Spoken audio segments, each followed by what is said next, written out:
최근 서울시가 토지거래 허가제 지정을 일부 해제한다고 해서 신문에 또는 각종 뉴스에 연일 크게 대서특필되고 있는데 어떤 의미가 있는지 간단하게 한번 설명을 해드리겠습니다. 일단 토지거래 허가 제도는 부동산 거래 신고에 관한 법률 제10조 등에 근거해서 나오는 제도인데 기본적으로 말 그대로 토지를 거래할 때 뭐 허가를 받아라 이런 거죠. 첫 번째, 원래 토지를 거래할 때는 뭐 개인 간에 사고 파는 거니까 사실 뭐 국가기관이 개입할 여지가 없지만 뭐 투기 우려가 있는 그런 지역을 국가가 투기를 방지할 목적으로 토지 거래 허가 구역으로 묶어버리면 그 지역 안에 구역 안에 있는 사람들이 토지를 사거나 팔 때 관청에 구청장 등의 토지 거래 허가를 받아야만이 토지 거래가 성사되는, 즉 정확히 말하면 토지 거래 허가를 받기 전까지는 계약이 유동적 무효 상태였다가 토지 거래 허가를 받아야지 확정적 유효가 되는 그런 효과를 주기 때문에 토지 거래 허가 제도는 우리 보통 행정법적으로 강학상 인가 기본 행위인 토지 거래 행위의 법적 효과를 완성시켜주는 강학상 인가의 성격을 갖고 있다라고 보는 게 이제 판례 입장이죠.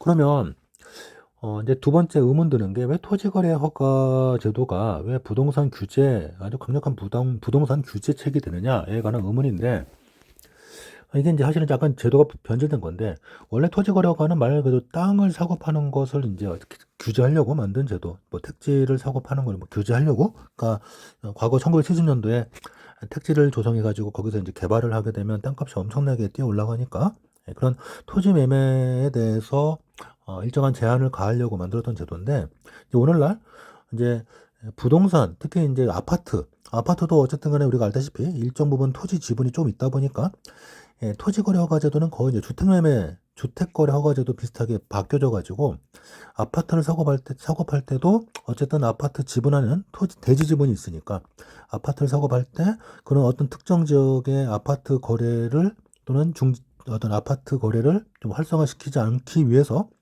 그 지역을 토지거래 허가제로 묶으면 아파트를 사고 팔 때 땅 지분이 왔다 갔다 하니까 그거를 토지거래 허가로 묶어버리면 아파트 매매도 아파트를 사고 파는 것도 자연스럽게 막을 수 있다. 즉 간단하게 정리하면 결국 어, 겉으로는 토지거래 허가라고 말하지만 실제로는 주택매매 거래 허가제도다.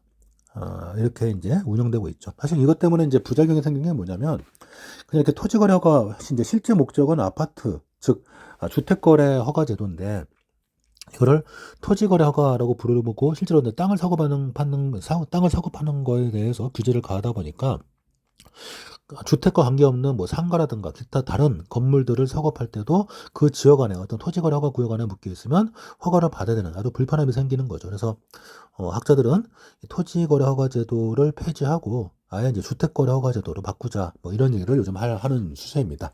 자, 어쨌든 토지거래 허가는 말 그대로 토지를 사고 파는 것에 대해서 허가를 받도록 하는 제도지만 실제로는 주택거래 즉 아파트 특히 이제 아파트를 거래할 때 이 거래를 아무래도 국가가 여기 이 지역에 뭐 투기 목적, 투기 우려가 만약에 예상된다면 아파트 주택을 거래하는 것을 방지하는 차원으로 이 제도를 활용하고 있다는 것 이게 이제 핵심이죠.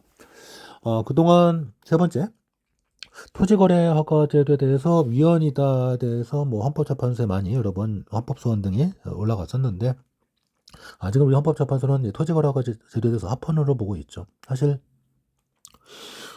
이거는 뭐 보기에 따라서 위헌이라고 충분히 볼 여지가 많고 특히 이제 재산권에 대한 그 중대한 과도한 침해가 될 수 있기 때문에 토지거래 허가제도는 위헌의 소지가 뭐 없지 않아 있긴 하지만 뭐 우리나라는 알다시피 택지가 매우 부족하고 그 다음에 아파트가 상당히 재산적 가치에 대해서 아주 상당한 평가를 받고 있기 때문에 뭐 그런 규제의 필요성 차원에서 뭐 이런 아파트 매매 규제 차원의 필요성에서 일단 우리 헌법재판소는 토지거래 허가제도의 정당성을 인정하고 있는 걸로 보여지는데 뭐 이거는 어 저는 일단 개인적으로 토지거래 허가제도가 좀 문제가 있다고 보는 게 아까도 말씀드린 것처럼 토지거래 허가구역을 묶어버리면 그 지역 안에 있는 토지거래는 전부 다 이제 제한을 받기 때문에 사실 원래 규제하고 싶었던 주택 특히 이제 아파트 거래만을 제한하는 게 아니고 기타 아파트, 주택과 관계없는 각종 상가라든가 뭐 기타 지역에 대한 토지 거래도 막기 때문에 이것은 상당한 문제가 있다, 유연성이 있다. 그래서 토지 거래 허가 제도 자체에 어떤 명칭을 바꾸면서 이 토지거래허가제도를 좀 내용을 축소해가지고 주택거래허가제도로 바꾸도록 하는 게 좋겠다. 그러니까 저는 약간의 토지거래허가제도 자체는 약간 위헌성이 있지 않느냐라는 생각을 하고 있어요. 과도한 주제다. 그러니까 토지거래허가로 묶어버리면 주택거래뿐만 아니고 모든 뭐 상가라든가 기타 뭐 시설 등의 하여튼 토지가 붙어 있으면 모든 거래가 뭐 제한을 받기 때문에 그 부분은 과도한 제한이 아니겠느냐, 기본권에 대한 뭐 그런 생각을 하고 있어요. 자, 일단 뭐 그렇게 했고, 그 다음에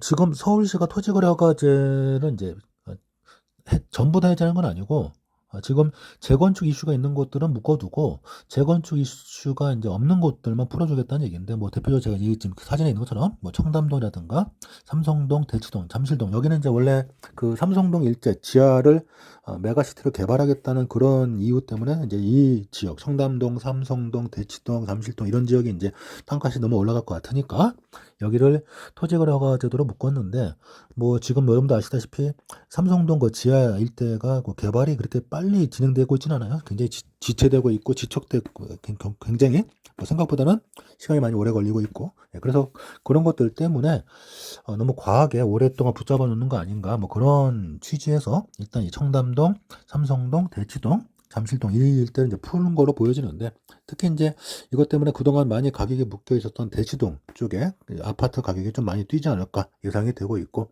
반대로 사실 토지거래허가제도가 묶여야 되지만 묶이지 않아가지고 굉장히 반사이익을 얻었던 반포 쪽.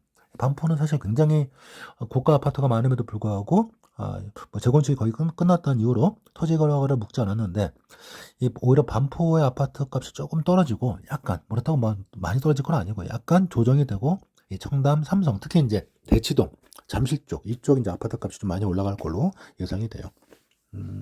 어쨌든 지금 재건축 이슈가 가장 크게 붙어 있는 압구정, 그다음에 여의도, 목동, 그다음 성수동, 성수 전략 정비구역 그 동네는 일단 토지거래가를 지정을 해제하지 않는 걸로, 그래서 계속 토지거래가로 묶여 있는 걸로 지금 계속 그렇게 간다고 하고 있으니 뭐 그런 점을 좀 봐두시면 좋겠고, 같이 보시는 김에 현재 서울 그 토지거래가 구역이 묶여 있는 곳이 서울 면적 한 10% 정도 된다고 하는데, 뭐 그중에 이제 핵심 지역은 아까 이제 말씀드린 것처럼 압구정동, 그 다음에 성수동, 여의동, 목동, 뭐 그 다음에 강남 쪽에서 대치, 삼성, 청담인데, 이 중에서 풀리는 곳이 이제 잠실, 뭐 그 다음에 대치, 삼성, 청담, 요 동네가 이제 쭉 풀리고, 여전히 압구정동 중심, 그 다음에 뭐 음마 아파트 이런 재건축 이슈가 붙어 있는 곳은 여전히 풀리지 않을 거고요.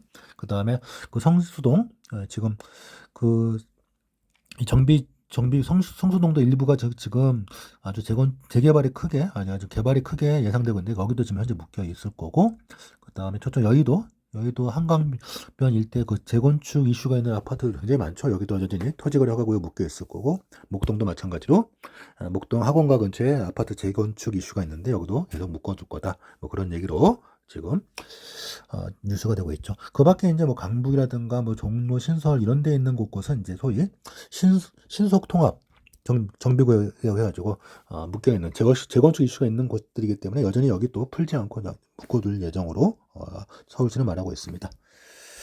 자, 그 다음에 토지거래가 법적 근거, 여기 이제 보여드린 것처럼 부동산 거래 신고에 관한 법률 제10조 등에 근거해서 토지거래허가 제도가 지금 운영되고 있고, 그 다음에 마지막으로 토지거래허가를 신청할 때 필요한 서류가 크게 세 가지가 있는데 1, 2, 3번만 봐두시면 될 것 같아요. 토지거래허가 신청서, 저도 이거 한번 써봐가지고 아는데, 토지거래허가 신청서 작성하고, 그 다음에 토지 이용 계획서, 내가 이 땅을 어떻게 쓸 거다. 그래서 이제 내가 이 아파트를 내가 거주할 거다. 만약에 이제 이거 주로 이제 아파트 매매니까 아파트. 그래서 뭐 대치동에 있는 아파트, 뭐 지금 이제 풀리겠지만 대치동에 있는 아파트를 산다라면 거기 내가 거주할 거다 이렇게 써야지. 뭐 이 대치동 아파트를 사가지고 거기서 내가 전세로 놓을 거다. 이러면 이제 허가 신청에도 허가를 못 받아요.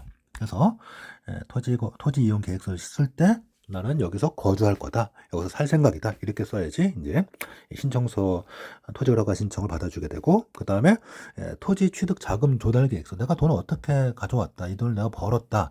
아니면 뭐 주식 투자해서 벌었다. 뭐 코인으로 벌었다. 뭐 등등등을 써야 돼요. 그래서 이거를 쓰는 이유는 만약에 누구한테 빌려왔다, 뭐 상속받았다 이렇게 해가지고 이걸 쓰게 되면 뭐 그런 또 경우에 따라서 토지거래 허가를 내주지 않는 경우가 많다 보니까 토지 취득, 내가 이 아파트 대금을 어떻게 모아왔다, 어떻게 장만했고, 어떻게, 뭐 대출을 어떻게 할 거고, 그 그 다음에 뭐 대출을 받아서 하는 거다 또는 내가 샀다 또는 뭐 아니 나 샀다가 아니고 내가 뭐 주식으로 벌었다 뭐 근로로 벌었다 이런 것들을 써가지고 내야지 이제 그걸 보고 특별히 이제 투기 목적이 있는지 없는지를 판단해가지고 특히 이제 뭐 상속이라든가 뭐 증여라든가 이런 이슈가 있을 때는 또 토지를 허가를 잘 안 내주게 되더라고요.